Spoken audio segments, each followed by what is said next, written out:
दोस्तों स्टडी 91 में आप सभी का बहुत बहुत स्वागत है। और आज दोस्तों इंडियन पॉलिटी का अगला लेक्चर हम लोग कवर करने जा रहे हैं, जिसमें आज इंडियन पॉलिटी का 11वां पार्ट मैं आपको देने जा रहा हूं। और आज के पार्ट में दोस्तों हम लोग बात करेंगे केंद्र राज्य संबंध के बारे में, जिसके अंतर्गत विधायी संबंध हो गया, जिसके अंतर्गत हम लोग सूचियों के बारे में पढ़ेंगे। आपने पढ़ा होगा संघ सूची के बारे में, राज्य सूची के बारे में और समवर्ती सूची के बारे में, ठीक है। तो उन सभी सूचियों के बारे में पढ़ा जाएगा, अवशेष शक्तियों के बारे में पढ़ा जाएगा, जो प्रशासकीय संबंध है उन संबंधों के बारे में देखा जाएगा, और अन्य चीजों के ऊपर भी चर्चा आज हम करने वाले हैं। बेसिकली यहाँ पर जो वित्त आयोग वगैरह दे रहा है इसके बारे में बहुत डिटेल से चर्चा भी नहीं करेंगे, वो आपके अगले पार्ट में आएगा।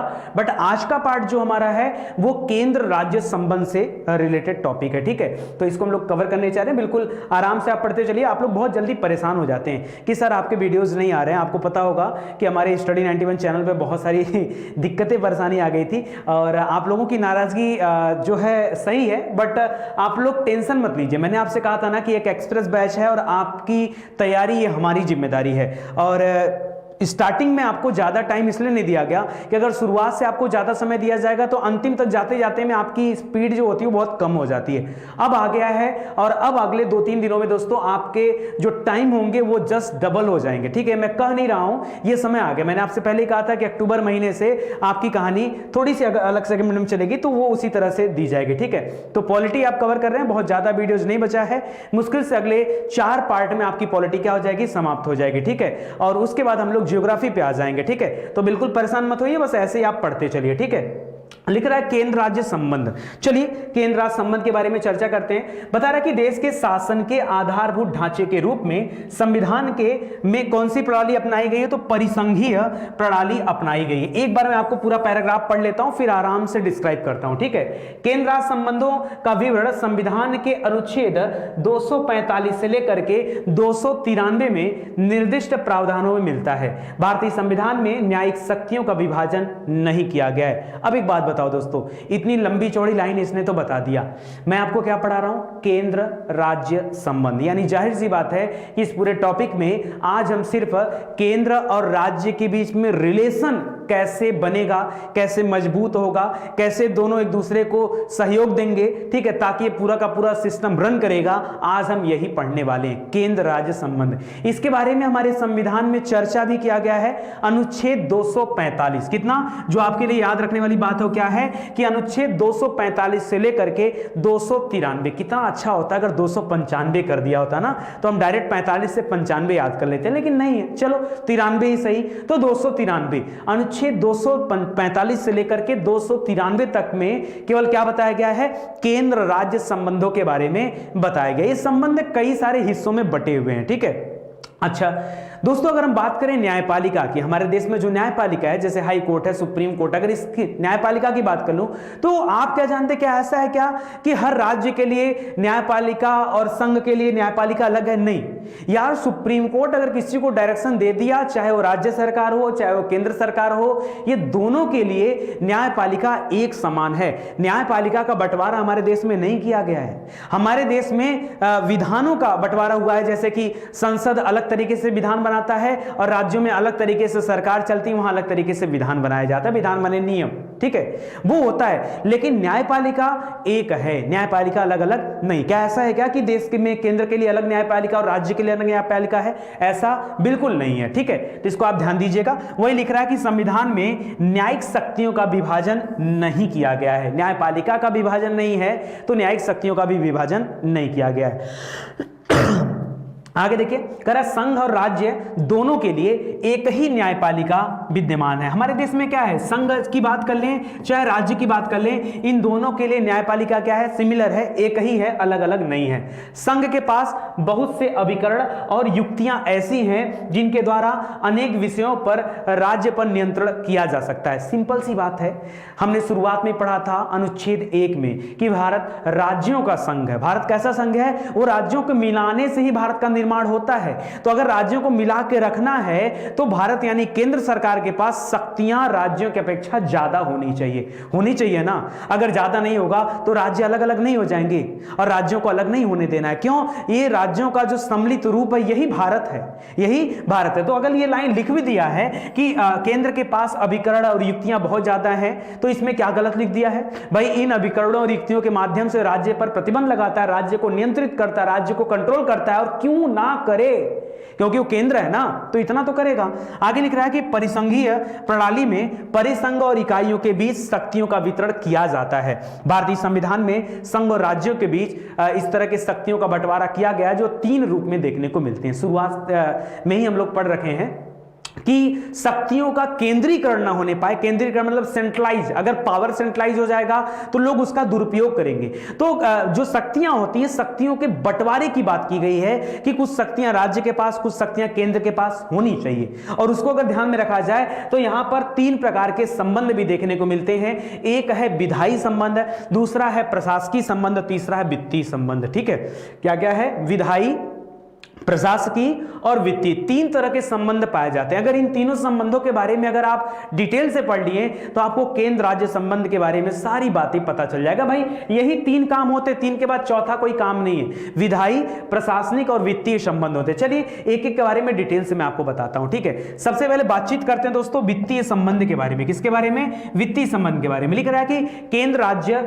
विधायी संबंधों का उल्लेख संविधान के अनुच्छेद 245 में किया गया। यही से शुरुआत होता है। ठीक है, 245 से लेकर 255 तक में विधायी संबंध बताए गए हैं। ठीक है, तो कह रहा है इसमें किया गया है संघात्मक शासन की मुख्य विशेषता संविधान में केंद्र तथा राज्यों के बीच शक्तियों का स्पष्ट विभाजन किया जाना है। भाई विधायी शक्तियों में हम क्या पढ़ने वाले? विधायी माने विधान बनाना, विधान बनाना मतलब नियम कानून बनाना। तो भैया इसका बंटवारा किया गया, केंद्र का अपना विधान बनाने की पावर है, राज्यों के पास अपना विधान बनाने की पावर है, और यही शक्तियों का बंटवारा इसके विधायी संबंध का मूल मंत्र है। ठीक है, करा विधायी संबंधों का उल्लेख सुविधा अनुसार निम्नलिखित शीर्षकों में किया जा सकता है। अगर आपको विधायी संबंध बहुत डिटेल में देखने हैं तो आप अलग अलग शीर्षक के अंतर्गत इसको पढ़ने वाले हैं। ठीक है दोस्तों, हम लोगों ने 3 तरह की सूचियों की चर्चा सुनी होगी कभी न कभी। एक केंद्र सूची होता है, एक राज्य सूची होता है, एक समवर्ती सूची होता है। इन सूचियों का कॉन्सेप्ट ऑस्ट्रेलिया के संविधान से लिया गया था। कहां पर? ऑस्ट्रेलिया के संविधान से लिया गया था। सिंपल शब्दों में हम लोग जब बातचीत करते हैं तो पढ़ते हैं कि केंद्र सूची में जितने भी विषय लिखे गए हैं उन पर कानून बनाने का अधिकार किसका है? केंद्र सरकार का। राज्य वाले पे राज्य का है और समवर्ती पर दोनों का है। इतना पढ़ करके टॉपिक हम लोग क्या कर देते हैं? समाप्त कर देते हैं। लेकिन यहां पर आज चर्चा आई है तो मैं आपको डिटेल से पढ़ाने वाला हूं। ठीक है, देखिए लिख रहा है केंद्र एवं राज्यों के बीच विधायी शक्तियों का वितरण ये अलग अलग 3 सूचियों में किया गया। पहला है संघ सूची, जिसे यूनियन लिस्ट के नाम से जाना जाता है, संघ सूची। करा इसमें कुल 97 राष्ट्रीय महत्व के विषय दिए गए। कितने दोस्तों? 97 राष्ट्रीय महत्व के विषय दिए गए। यहां पर कुल कितने विषय हैं? 97। और जितना विषय है उतना वो अलग अलग फील्ड होता है। उस पर कानून बनाना किसका काम है? जैसा कि यहां पे लिखा है संघ, तो उस पर कानून बनाने की जिम्मेदारी, यानी इन 97 विषयों पर कानून बनाने की जिम्मेदारी किसकी है? संघ की है। लिख रहा है जिन पर केंद्रीय संसद ही क्या कर सकती है? या संघ ही कानून बना सकती है। आप कहेंगे सर उन विषयों का नाम क्या क्या है? सर एक बार बता दीजिए। ये विषय पूछे जाते हैं। जैसे सुरक्षा की बात करें, अगर देश की रक्षा सुरक्षा की बात करें, किसका दायित्व है? किसका दायित्व आप बताइए। ठीक है, ब्रह्मोस मिसाइल हो गया या कुछ भी हो गया, इस तरह का जो कुछ भी काम होता है क्या राज्य सरकारें करती हैं? राज्य सरकार जाती मिसाइल खरीदने, राज्य सरकार जाती तोप खरीदने, हेलीकॉप्टर खरीदने, कौन करता है? ये केंद्र सरकार करता है ना। तो रक्षा सुरक्षा किसकी जिम्मेदारी है? केंद्र की जिम्मेदारी है। युद्ध एवं संधियां, किसी देश के साथ युद्ध करना है, संधि करना है, सब विचार विमर्श कौन करेगा? केंद्र करेगा। कर मुद्रा एवं बैंकिंग, भाई कितने रुपए की नोट जारी करना है? राज्यों के अंडर में थोड़े कि 2000 के नए नोट जारी कर दीजिए, 500 के नए नोट जारी कर दीजिए, 1000 वाले नोट बंद कर दीजिए। ये काम किसका है?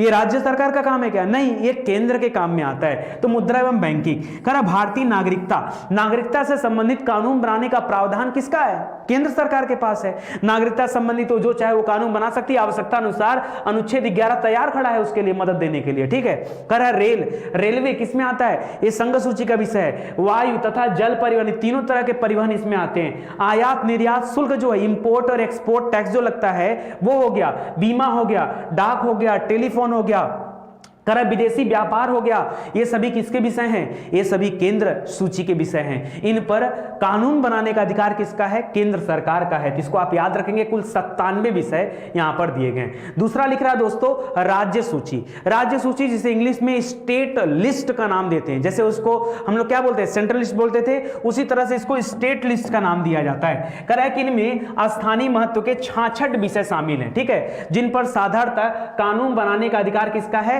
राज्य विधानमंडल का होता है। किसका? राज्य विधानमंडल, मतलब राज्य सरकार उस पर कानून बनाती है। 66 है, वहां पे 97 था, यहां पे 66 है। लिख रहा है उसमें कुछ विषय निम्नलिखित है, जैसे कानून और व्यवस्था।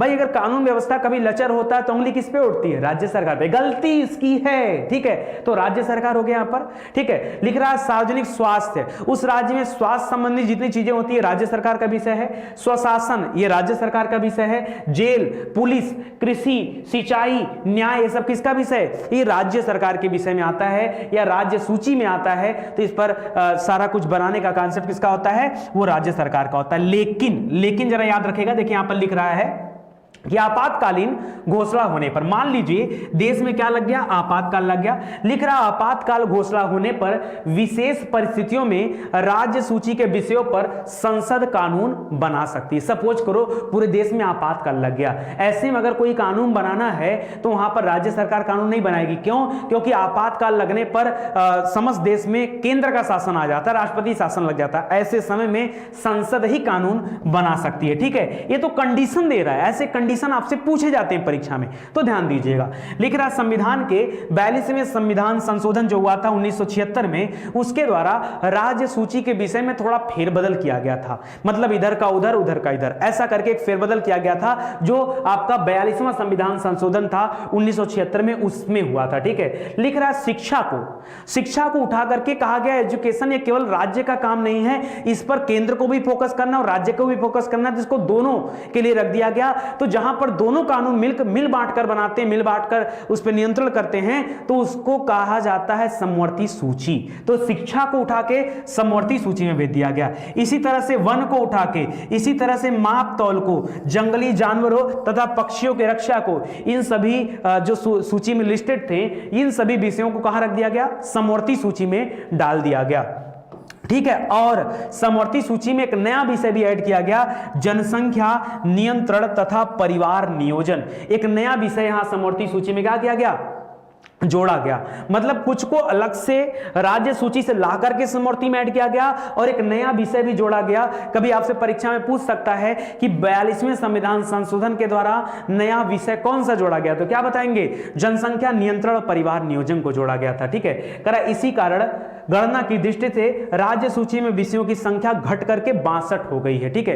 पहले 66 था, तो 1, 2, 3 और 4 निकाल दिए, ठीक है। तो 66 में से 4 माइनस कर दोगे, कितना बच जाएगा? 62, ठीक है।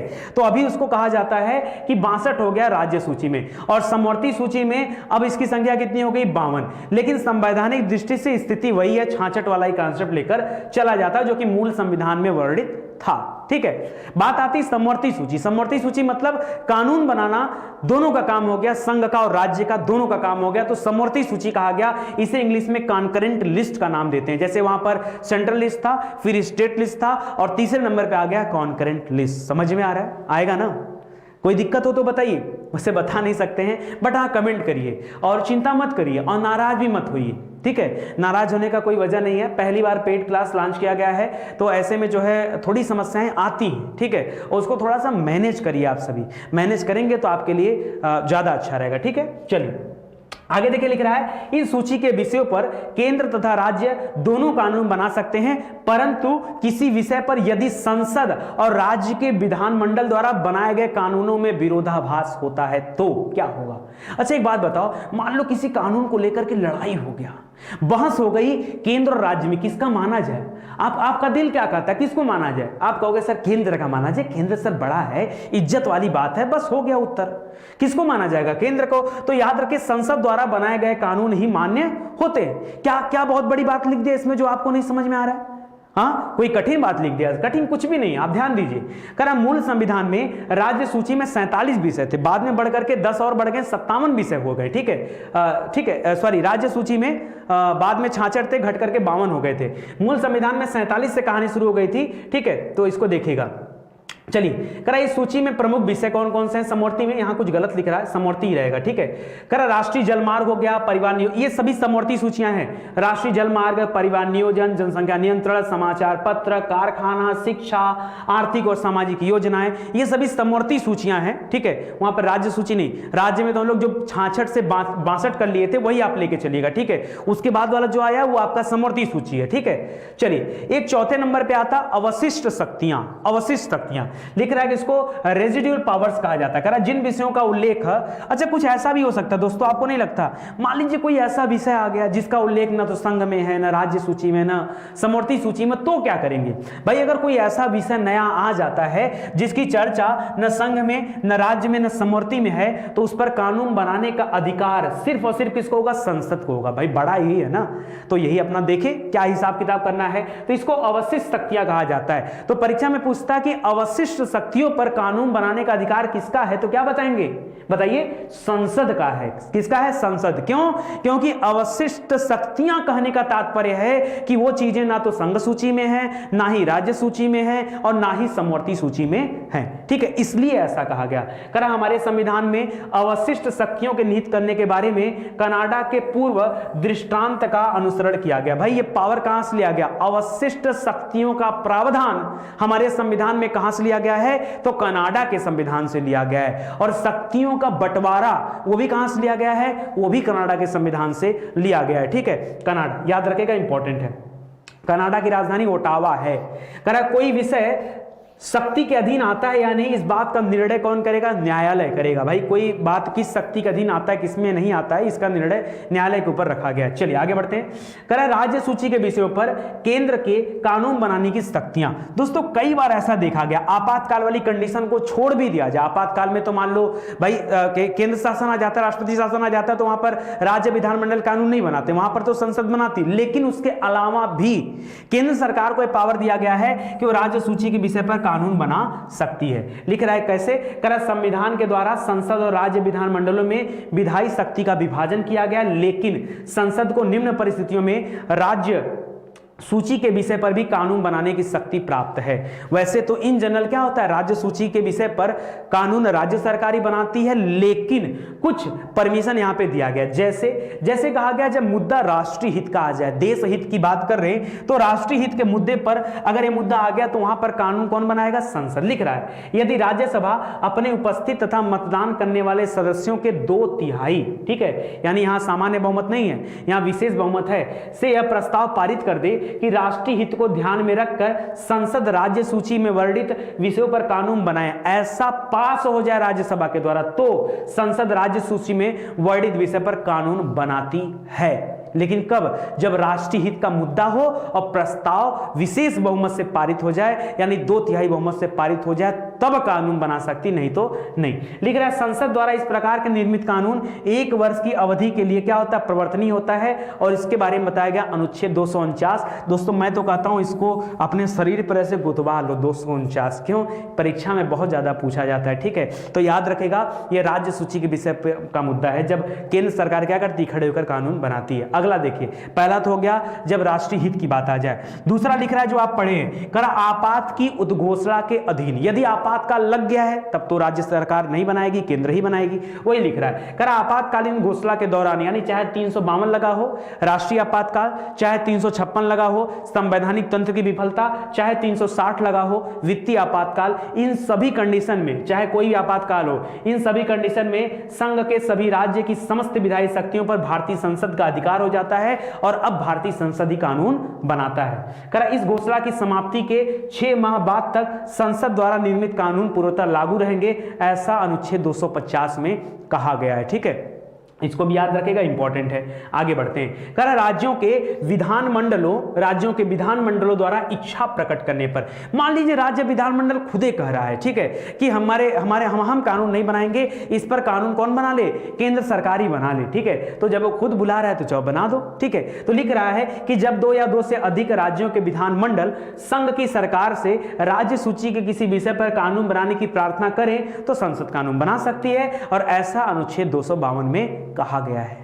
कितना इंपॉर्टेंट है अनुच्छेद, मैं कल्पना नहीं कर सकते, अब बहुत इंपॉर्टेंट है अनुच्छेद 249, 250, 252 बहुत इंपॉर्टेंट है, ठीक है। कह रहा अंतरराष्ट्रीय संधि हेतु, कभी कभी क्या होता है दोस्तों, आप देखते होंगे कि राष्ट्रपति जाता है किसी दूसरे देश में और संधि करके चला आता है, ठीक है। ऐसे में राज्यों में जाकर की ही चीजें बनती है ना, चाहे मान लीजिए सोलर सेल या प्लांट कोई लगाने के लिए, कोई परियोजना लॉन्च करने के लिए, कोई जो है जल विद्युत परियोजना बन रही, कोई एग्रीमेंट करके चला आया, तो राज्य में ही जाकर ये चीजें इंप्लीमेंट होंगी ना। तो ऐसे में वो राज्य सरकार से पूछ के नहीं जाता है, ठीक है, कि मैं तो पूछा नहीं और जाके एग्रीमेंट कराया, वो ऑटोमेटिक ये पावर किसके पास आ जाती है, सेंट्रल गवर्नमेंट के पास। लिख रहा है अंतरराष्ट्रीय संधि के पालन हेतु, अंतरराष्ट्रीय संधियों के पालन के लिए केंद्र ऐसे विषय पर भी कानून बना सकती है जो राज्य सूची में है, ठीक है, अगर मुद्दा अंतरराष्ट्रीय संधि का आता है तो। इसलिए इसकी चर्चा की गई अनुच्छेद 253 में, ठीक है, अंतरराष्ट्रीय संधि, ठीक है। चलिए, करा राज्य में संवैधानिक तंत्र की विफलता की उद्घोषणा के अधीन, वही 356 लग गया है, ठीक है। अनुच्छेद 356 जब आता है, संवैधानिक तंत्र विफल हो जाता है, तभी आपातकाल लगता है, और ऐसे कंडीशन में फिर संसद कानून बना सकती है, ऐसा 356 में वर्णित है, ठीक है। करा उपर्युक्त सभी व्यवस्थाओं के अतिरिक्त राज्य विधानमंडलों में कुछ विशिष्ट प्रकार के विधेयकों पर राष्ट्रपति की भी स्वीकृति लेना आवश्यक है। दोस्तों वैसे तो आप जानते होंगे कि यहां पर जो भी विषय होते हैं इस पर राज्यपाल की स्वीकृति ली जाती है। जब राज्य विधानमंडल में कोई कानून बनता है तो स्वीकृति कौन देता है, राज्यपाल देता है ना, लेकिन कुछ कंडीशन में राष्ट्रपति की स्वीकृति भी आवश्यक होती है। इस प्रकार केंद्र राज्यों के विधायी संबंध में केंद्र का भी पल्ला भारी देखने को मिलता है, ठीक है। चलिए, करा प्रशासनिक संबंध, अरे आपने नहीं पढ़ा, राज्यपाल कई बार आरक्षित करके रख लेता है, अनुच्छेद 200 यही ना, ठीक है, तो इसको ध्यान दीजिएगा। प्रशासकीय संबंध के बारे में देख लीजिए, प्रशासकीय, अभी तक दोस्तों हम लोग विधायी संबंध के बारे में चर्चा कर रहे थे, अब दूसरा है प्रशासकीय संबंध। इसके बाद जो तीसरे नंबर पे आएगा उसमें पढ़ेंगे वित्तीय संबंध के बारे में, ठीक है। तो प्रशासकीय संबंध देख लीजिए, करा केंद्र और राज्यों के बीच तालमेल रखने के लिए संविधान में कुछ उपबंध किए गए हैं जो अनुच्छेद 256 से 263 के अंतर्गत किए गए हैं। मैंने जब आपको पढ़ाया विधायी संबंध तो मैंने कहा कि वहां अनुच्छेद 245 से लेकर के 255 तक की बातें की गई है, ठीक है। 255 पे समाप्त होता है, उसके बाद 256 से लेकर के 263 तक क्या चलेगा, ये प्रशासकीय संबंध के बारे में बातचीत कर रहे हैं, ठीक है, प्रशासकीय संबंध। लेकिन भारतीय संविधान निर्माताओं ने प्रशासनिक संबंधों की व्यवस्था करते हुए जहां राज्यों को अपने अपने क्षेत्र में सामान्यतः स्वतंत्रता प्रदान की गई है, वहीं इस बात का भी ध्यान रखा गया है कि राज्यों के प्रशासनिक तंत्र पर संघ का नियंत्रण बना रहे और संघ और राज्यों के बीच संघर्ष कम से कम हो जाए। चलो, पूरी लाइन में क्या बताया, सिर्फ एक लाइन की बात बताया दोस्तों।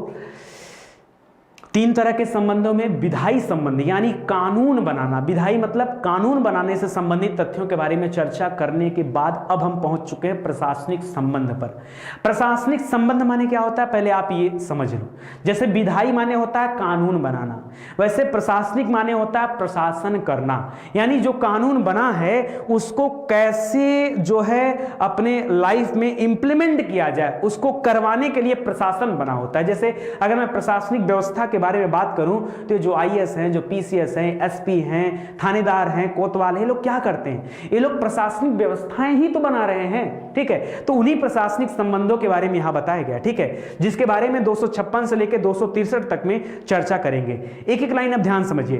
भारतीय संविधान निर्माताओं ने, जो लोग भारतीय संविधान का निर्माण कर रहे थे, उन लोगों ने प्रशासनिक संबंधों की व्यवस्था करते हुए जहां राज्यों को अपने अपने क्षेत्र में सामान्यतः स्वतंत्रता प्रदान की गई है, वहीं इस बात का भी ध्यान रखा गया है कि वहां पर केंद्र का भी पावर बना रहे। भाई ऐसा नहीं कि सिर्फ राज्य सरकार अपने मन से प्रशासनिक व्यवस्थाएं बनाए, क्यों, क्योंकि अगर ऐसा होगा तो आप एक कंडीशन समझिए, मान लीजिए पूरी की पूरी पुलिस प्रशासन व्यवस्था जितनी भी है वो टोटल किसके कंट्रोल में आ जाए, राज्य सरकार के कंट्रोल में, तो ऐसे में केंद्र सरकार का कानून वहां पर इंप्लीमेंट होने में दिक्कत होगी या नहीं होगी, बिल्कुल होगी। तो इसलिए संघर्ष को कम करने के लिए यहां पर प्रशासनिक तंत्र पर संघ का नियंत्रण भी बना के रखा गया है, ठीक है, ताकि संघर्ष क्या हो, कम से कम हो। वो नियंत्रण क्या है, कैसे है, उसके बारे में चर्चा करते हैं। लेकिन राज्य सरकारों पर संघीय शासन के नियंत्रण की व्यवस्था निम्नलिखित उपायों के आधार पर की गई है। करा राज्य सरकारों को निर्देश, भाई कैसे पता चलेगा कि संघ का पावर क्या है, भाई पता कैसे चलेगा? तो देखिए पहले लाइन में दे रहा है कि राज्य सरकारों को निर्देश, ठीक है, राज्य सरकारों को निर्देश यानी डायरेक्शन दिया जा रहा है राज्य सरकारों को। कैसे, किसके द्वारा? केंद्र के द्वारा डायरेक्शन दिया गया। देखिए क्या, संविधान के द्वारा राज्यों को अपनी कार्यपालिका शक्ति का प्रयोग इस प्रकार करना होगा कि वह संघीय कार्यपालिका शक्ति के प्रयोग में बाधक न हो। मतलब कि केंद्र सरकार यदि अपनी कार्यपालिका शक्ति का इस्तेमाल करता है तो उसको इस प्रकार इस्तेमाल करना है कि संघ यानी जो केंद्र की कार्यपालिका शक्ति है वो डिस्टर्ब न होने पाए, उस पर कोई दुष्प्रभाव न पड़े, उसके प्रयोग में कोई बाधक न बने। इस उद्देश्य के लिए केंद्र सरकार राज्यों को समय समय पर निर्देश देता रहता है कि देखो यहां पे उल्लंघन कर रहे हो, ठीक है, ठीक है, तो ऐसा वो करता रहता है। ये पावर जो है ये केंद्र सरकार को दिया गया है।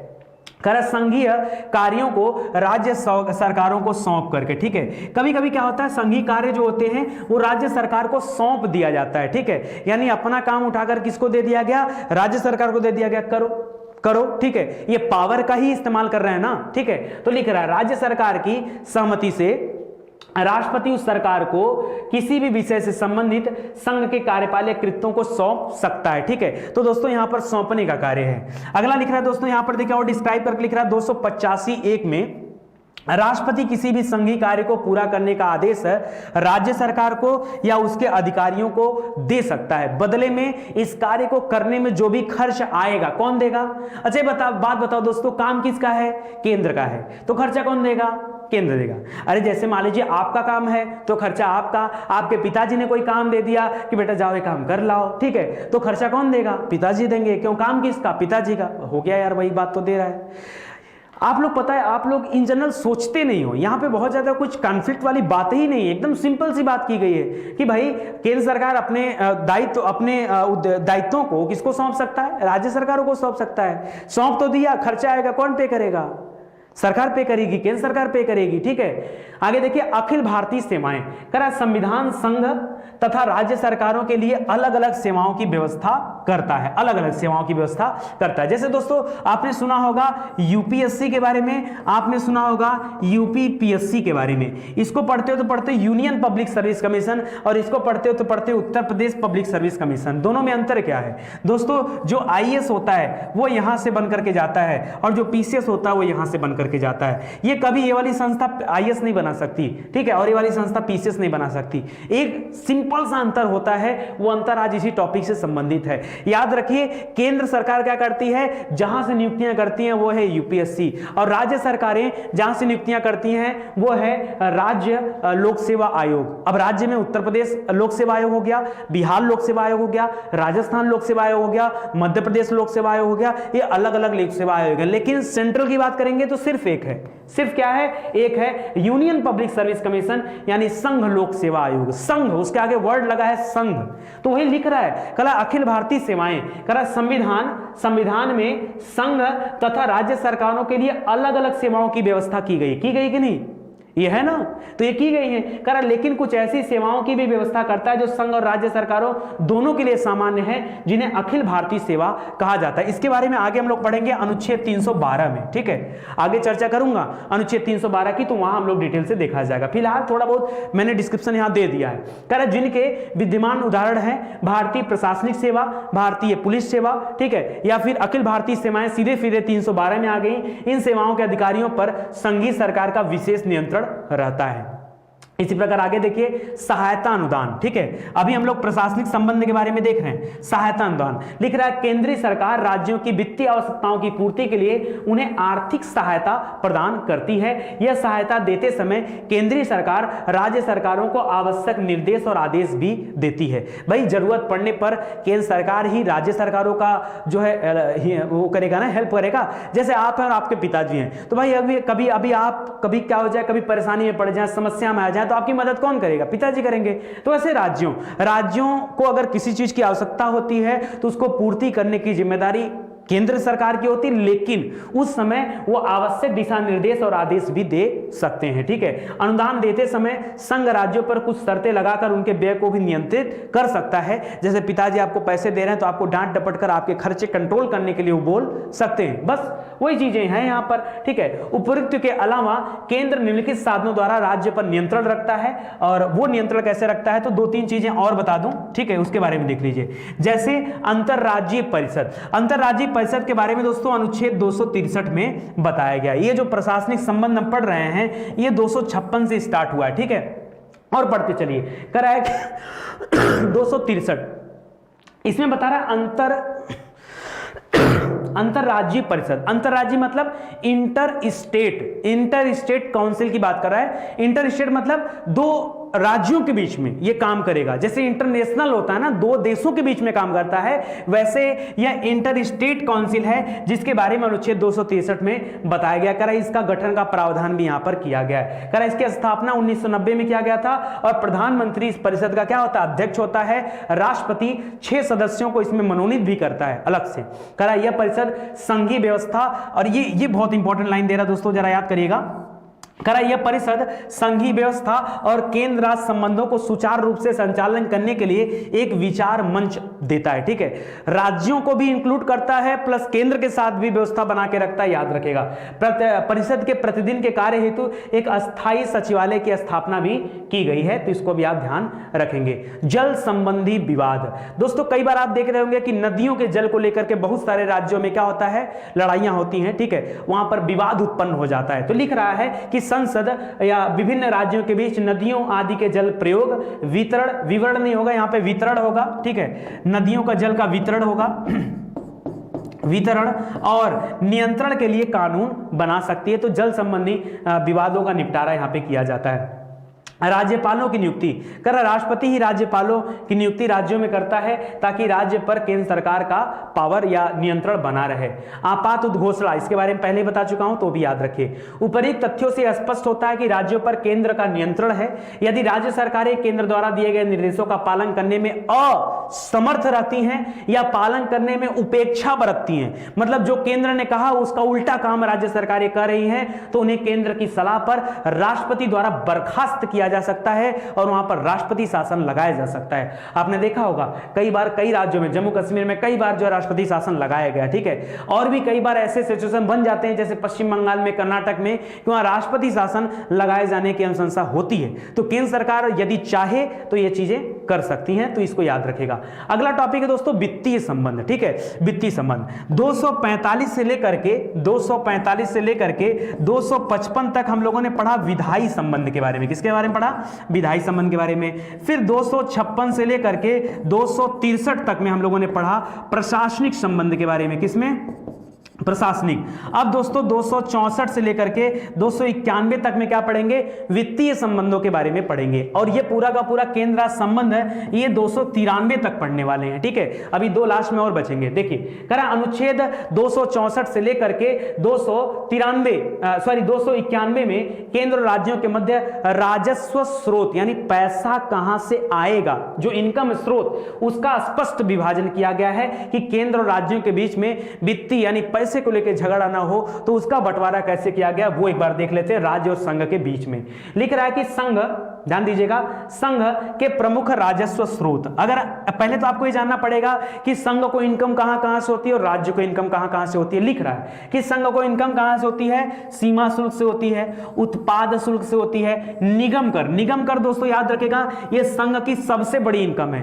कारपोरेट टैक्स जिसको आप बोलते हैं, ठीक है, कारपोरेट टैक्स ये संघ की सबसे बड़ी इनकम है। ठीक है, सबसे बड़ा आय का स्रोत। कृषि आय के अलावा आय पर कर, विदेशी ऋण, रेल, रिजर्व बैंक और शेयर बाजार, ये सभी क्या है? ये सभी संघ के प्रमुख राजस्व के स्रोत हैं। उसी प्रकार से अगर राज्यों की बात करें तो ध्यान दीजिए, करा वित्त के क्षेत्र में राज्य सरकारों के आय के साधन भी अलग अलग हैं, जिसमें भू राजस्व, जो भू राजस्व रिसीव किया जाता है राज्य के द्वारा, कृषि आयकर, ठीक है, कृषि भूमि का उत्तराधिकार शुल्क, संपत्ति शुल्क, मादक वस्तुओं पर उत्पादन कर जैसे जो अल्कोहल वगैरह में लगता है, ठीक है, बिक्री कर हो गया, यात्री कर हो गया, मनोरंजन कर हो गया, दस्तावेज कर हो गया। ये जो छोटे मोटे कर हैं ये राज्य सरकार के लिए प्रमुख स्रोत माने जाते हैं, ठीक है। तो इसको याद रखेगा, संघ का और राज्य का अलग अलग स्रोत, उसको याद रखेगा। अब लिख रहा है संघ द्वारा आरोपित, किसके द्वारा आरोपित है? ये संघ के द्वारा आरोपित यानी लगाया गया है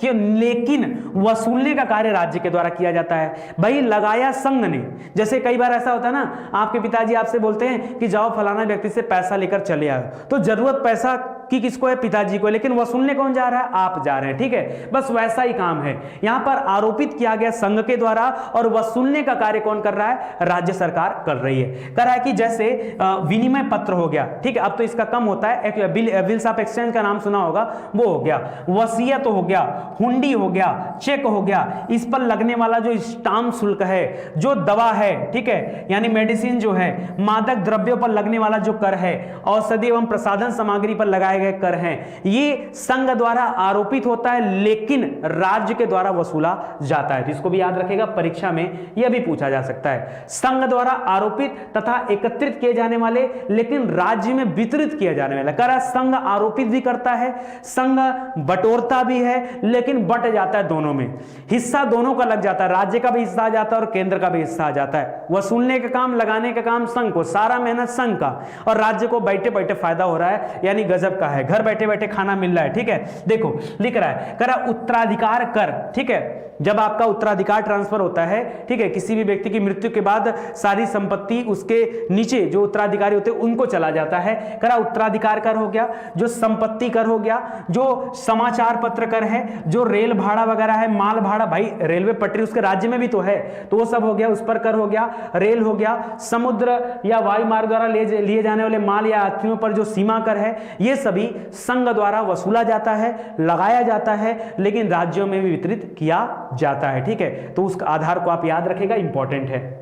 अगला दोस्तों आयकर, करा आयकर तो ये मेन सेंट्रल गवर्नमेंट द्वारा ही है, करा ये केंद्र द्वारा ही लगाया जाता है और एकत्रित किया जाता, परंतु समय समय पर निश्चित ढंग से राशियां केंद्र और राज्यों के बीच में बांट दिया जाता है, जिसके लिए अलग से आयोग बनता है, ठीक है, तो उसको ध्यान दीजिएगा।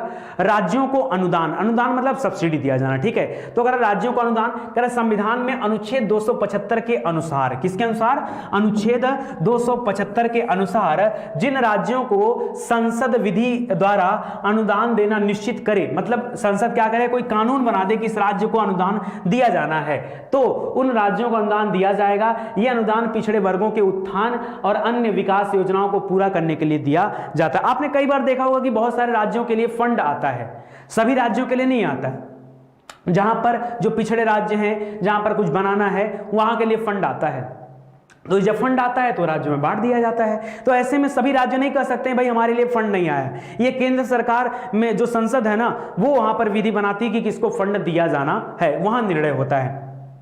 आगे देखिए, लिख रहा है संघ तथा राज्य की उधार लेने वाली शक्ति, ही एक बड़ा गजब का, इसको जरा देखिएगा, उधार लेने वाली शक्ति। लिख रहा है संघ को भारत सरकार के राजस्व की प्रतिभूति पर भारत के बाहर उधार लेने की असीमित शक्ति प्राप्त है, लेकिन राज्य सरकारें ऐसा नहीं कर सकती। भाई भारतीय आरबीआई किसके अंडर में, शेयर बाजार किसके अंडर में, केंद्र सरकार के, तो प्रतिभूतियां किसके अंडर में, किसके अंडर में, ये भारत सरकार के अंडर में। तो भारत सरकार विदेशों से ले सकती है, लेकिन राज्य सरकार उनको जो है रख करके प्रतिभूतियों के आधार पर वो यहां पर लोन नहीं ले सकती या फिर यहां पर वो उधार नहीं ले सकती। संघीय सरकार अपनी संचित निधि की जमानत पर संसद की आज्ञा अनुसार ऋण ले सकती है, राज्य सरकार विधानमंडल द्वारा निर्धारित सीमा तक ही ऋण ले सकते हैं। राज्य सरकार भी एडिशनल ऋण ले सकते हैं, लेकिन विधानमंडल से एक निश्चित सीमा बनाई गई है, जबकि केंद्र के लिए सीमा नहीं है, वो असीमित मात्रा में ऋण ले सकता है। वित्त आयोग, वैसे वित्त आयोग के बारे में बाद में पढ़ेंगे, बट एक बार देख लीजिए, करा संविधान के अनुच्छेद 280 में वित्त आयोग की व्यवस्था की गई है। प्रति 5 वर्ष बाद राष्ट्रपति एक वित्त आयोग की स्थापना करता है। इस आयोग के द्वारा संघ और राज्य सरकारों के बीच में करों का वितरण किया जाता है, विभाजन किया जाता है। जैसे आपने देखा इनकम टैक्स का विभाजन हो रहा था, कई बार ऐसे टैक्स भी होते हैं जो केंद्र सरकार के द्वारा लगाए जाते हैं, वसूले जाते हैं, लेकिन राज्यों में बांट दिए जाते हैं, तो उनका वितरण करना, भारत की संचित निधि में धन से व्यय करना और उसके अलावा वित्तीय व्यवस्था से संबंधित अन्य विषयों पर सिफारिश करना, यह सभी वित्त आयोग का काम होता है। ठीक है, तो याद रखेगा, ये भी आपके लिए इंपॉर्टेंट था। आज के लिए दोस्तों बस इतना ही, उम्मीद करता हूं आपको अच्छा लगा होगा। ज्यादा पार्ट नहीं बचे हैं, अगले 3 से 4 पार्ट में आपका ये टॉपिक क्या हो जाएगा, समाप्त हो जाएगा। ठीक है, फिर हम लोग आएंगे इंडियन ज्योग्राफी में, और अब आपकी क्लासेस मैं 1 से 2 दिनों में आपकी स्पीड डबल कर दूंगा आप, ठीक है, और आप जो है ज्यादा तेजी से क्लासेस अटेंड कर पाएंगे। अभी के लिए बस इतना ही, धन्यवाद, मिलते हैं अगले लेक्चर में, तब तक के लिए जय हिंद, जय Bharat, thank you so much.